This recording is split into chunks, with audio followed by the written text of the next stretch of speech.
नुसार ही तरतूद नक्कीच आहे की विधानसभेचं कामकाज मराठी किंवा हिंदी किंवा इंग्रजीत चालेल. पण अरे साहेब, अध्यक्ष महाराज, ही महाराष्ट्र विधानसभा नियमात तरतूद नक्कीच आहे. पण अध्यक्ष महाराज, साधारणतः मीही 95 पासून आहे, इंग्रजीमध्ये आपली कार्यक्रम पत्रिका कधी मी तरी बघितली नाही. आता माझ्या प्रिझन वर्गमध्ये इंग्रजीत कार्यक्रम पत्रिका मी तुम्हाला देतोय. अध्यक्ष महाराज ऐकून तर घ्या ना. पहिल्यापासून आहे म्हणजे IAS ला आपण मराठीत शिकवायला गावतो. इकडे मराठी अभिजात भाषा करायची आणि मराठी ज्यांना बोलता येत नाही त्यांना हिंदीची संधी असताना जबरदस्तीने इंग्रजी, मग हिंदीत बोलावं, कार्यक्रम पत्रिका हिंदीत घ्यावी. हिंदीच्या सक्तीला विरोध ठेवायचा आणि इंग्रजीच्या सक्तीवर प्रेम दाखवत इंग्रजीला आलिंगन. अध्यक्ष महाराज, नाही माझा आक्षेप आहे अध्यक्ष महाराज. अध्यक्ष महाराज, महाराष्ट्र विधानसभा नियम करत असताना इंग्रजीचा प्रभाव असेल. माझी आपल्याला विनंती आहे की तुम्ही एकदा नियम समितीची बैठक घ्यावी. इंग्रजी शब्द जिथं जिथं असेल तो काढून टाकावा. मराठी शिकलीच पाहिजे, अभिजात भाषा आहे. आणि समजा एखाद्याला खूप अडचण असेल तर हिंदी, आणि खूपच इंग्रजी शिवाय समजत नसेल तर पासपोर्ट व्हिसा काढून डायरेक्ट ब्रिटन पार्लमेंटमध्ये पाठवा. हे काय पद्धत आहे अध्यक्ष महाराज? इंग्रजीमध्ये कामकाज पत्रिका दे साहेबांना. साहेबांच्या मागे कदाचित इंग्रजी जास्त चालताय की काय माहित नाही. सुधीर भाऊ, माध्यमांना हिंदी आणि मराठी बद्दल खूप लिहायला आहे. आता तुम्ही त्याच्यात इंग्रजीची ऍड करू नका. आता आपण पुढे जाऊया. ठीक आहे, या संदर्भातलं रुलिंग देऊ द्या. आता थांबा. बघा, नियम 22 प्रमाणे आपल्या सर्वांना माहीत आहे या सभागृहातल्या कोणत्या भाषेत आपल्याला चर्चा करता येते, या सभागृहातलं कम्युनिकेशन कुठच्या भाषेत होऊ शकतं. त्याप्रमाणे आज नव्हे तर सुरुवातीपासून आपण इंग्रजी आणि मराठी या दोन्ही भाषांमध्ये आपण आपलं ऑर्डर ऑफ द डे हा नाही 100% मी सांगतोय. आणि त्याच्या व्यतिरिक्त माझ्याकडे प्राप्त 9 सदस्यांची विनंती आलेली आहे की इंग्रजीमध्ये ऑर्डर ऑफ द डे देण्यात यावा, कामकाज पत्रिका देण्यात यावी.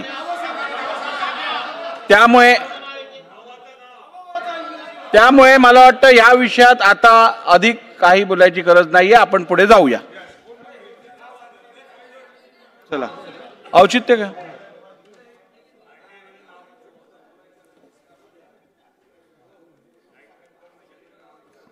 चला, औचित्याचे मुद्दे. 1, ज्ञानेश्वर उर्फ माऊली आबा कटके.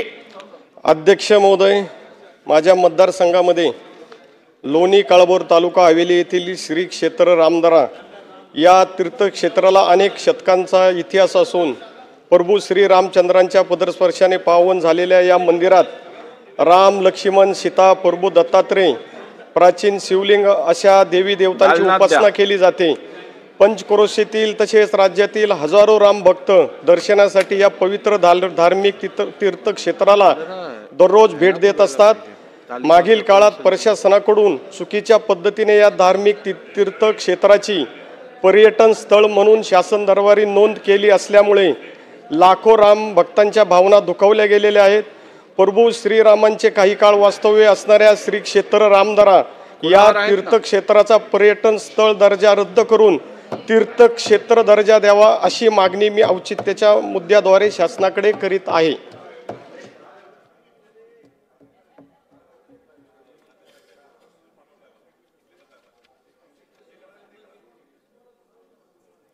चला, अभिजित पाटील. अध्यक्ष महोदय, माढा मतदारसंघात मी पुढच्या 5 लोकांची नावं पुकारून ठेवतोय. आपण तयारी करून ठेवा. अभिजित पाटील नंतर केली आहेत का? लोड केलेली आहेत. अध्यक्ष महोदय, माढा तालुक्यामध्ये भेंड, पालवण, वरवडे, आकुंबे, होळे या ठिकाणी बिबट्याचा वास्तव्य 16 जून पासून गेले 15 दिवस झालं त्या ठिकाणी सातत्यानं दिसतोय. आणि त्या वास्तव्यामुळं त्या भागातलं जनजीवन पूर्ण विस्कळीत झालंय.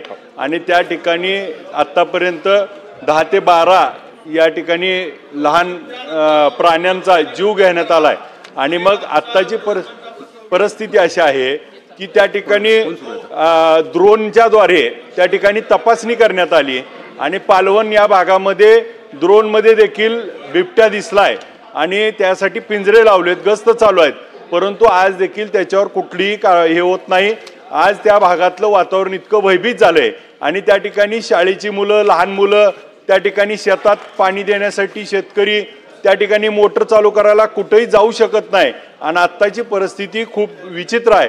तर त्या ठिकाणी तात्काळ त्या ठिकाणी रेस्क्यू करून या भागातला हा बिबट्या लवकर जेरबंद करावा आणि याचबरोबर एक विनंती अशी करतो की खालून दक्षिण भागातून हे त्या ठिकाणी तस्करी बिबट्याच्या बाबतीत होत असती आणि ती जात असताना टेंभुर्णी पुण्याच्या अलीकड पलीकड तपासणी होती आणि त्या ठिकाणी ते उचललं जातं आणि त्या ठिकाणी सोडून देतात आणि मग हे बिबटे आमच्या भागामध्ये फिरून त्या ठिकाणी लोकांमध्ये भयभीत होत आहेत, जीवितहानी आणि मनुष्यहानी होऊ नये म्हणून तात्काळ यावरती उपाययोजना करावी।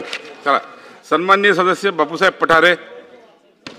आदरणीय अध्यक्ष, औचित्याच्या मुद्द्यामध्ये माझ्या मतदारसंघामध्ये येरवडा, शांतीनगर, विश्रांतवाडी परिसरामध्ये दरवर्षी घरं पाण्यामध्ये जात आहेत। अनेक वेळा आम्ही पुणे महानगरपालिकेकडे, शासनाकडे तक्रारी केल्या, परंतु अद्यापपर्यंत गेले 40-50 वर्षामध्ये ही घरं कायम पाण्यामध्ये जातात आणि दरवर्षी यांना शासनाच्या माध्यमातून मदत करावी लागते किंवा महानगरपालिकेच्या माध्यमातून मदत करावी लागते। अशा 650 घरांना कायमस्वरूपी त्या ठिकाणी निवाऱ्याची व्यवस्था करून हा गांभीर्याचा प्रश्न कायमस्वरूपी मिटवण्यासाठी शासनानं पुणे महानगरपालिकेला आदेश करावेत आणि त्या पद्धतीनं पुणे महानगरपालिका आणि शासनानं ती कायमस्वरूपी घरं त्यांना त्या ठिकाणून काढून त्या ठिकाणच्या ज्या जागा आहेत त्याला सुरक्षित करून त्या ठिकाणी गार्डन्स उभे करावेत आणि नदीच्या कडेने सीमाभिंत बांधून तो परिसर कायमस्वरूपी सुरक्षित करावा अशी औचित्याच्या मुद्द्यातून विनंती करतो। त्यामध्ये येरवडा असेल, विश्रांतवाडी असेल, वडगाव शिरी असेल, या परिसरामध्ये हा प्रश्न कायमस्वरूपी निकाली काढण्यासाठी शासनानं त्यासाठी कायमस्वरूपी उपाययोजना करावी अशी मी शासनाला विनंती करतो। सन्माननीय सदस्य श्री सुनील राऊत। अध्यक्ष महोदय, माझ्या विक्रोळी, कन्नामवार नगर व टागोर नगर भागात म्हाडाच्या वसाहती आहेत आणि या वसाहतीमध्ये 50 वर्षापूर्वीपासूनच्या जलवाहिन्या व मलनिसारण वाहिन्या अत्यंत जुन्या आणि जीर्ण झालेल्या आहेत। या जलवाहिन्या व मलनिसारण वाहिन्यांची वेळेवर दुरुस्ती म्हाडाकडून होत नसल्याने नागरिकांना जीर्ण जलवाहिन्यातून दूषित पाणी पुरवठा होत आहे। तसेच मलनिसारण वाहिन्या पूर्णपणे नादुरुस्त झालेल्या आहेत। सदर वाहिन्या दुरुस्तीबाबत व बदलण्याबाबत मी महानगरपालिकेकडे तसेच म्हाडाकडे अनेक वेळा पत्रव्यवहार केला, बैठकाही घेण्यात आल्या, परंतु कुठूनही प्रतिसाद मिळालेला नाही। माझी आपल्याद्वारे विनंती आहे की ह्या जलवाहिन्या व मलनिसारण वाहिन्यांची म्हाडाकडून देखभाल दुरुस्ती होत नसल्याने म्हाडाने तात्काळ या वाहिन्या मुंबई महानगरपालिकेकडे वर्ग करून कारवाई करावी, याकरिता मी या औचित्याद्वारे शासनास विनंती करीत आहे। सन्माननीय सदस्य श्री राजेश वानखडे। अध्यक्ष महोदय, माझ्या तिवसा विधानसभा मतदारसंघातील तिवसा तालुक्यातील वरखेड, तारखेड, उंबरखेड, दामंत्री, वरा, शिरसगाव, मुजरी, फत्तेपूर, शिवणगाव या गावामध्ये 28 ते 30 मे दरम्यान अतिवृष्टी सदस्य मान्सूनपूर्व अवकाळी पाऊस झाला। त्यामध्ये कांदा, तीळ, भुईमूग, ज्वारी व भाजीपाल्याची इत्यादी पिकांचे प्रचंड नुकसान झाले। सदर बाबतीचा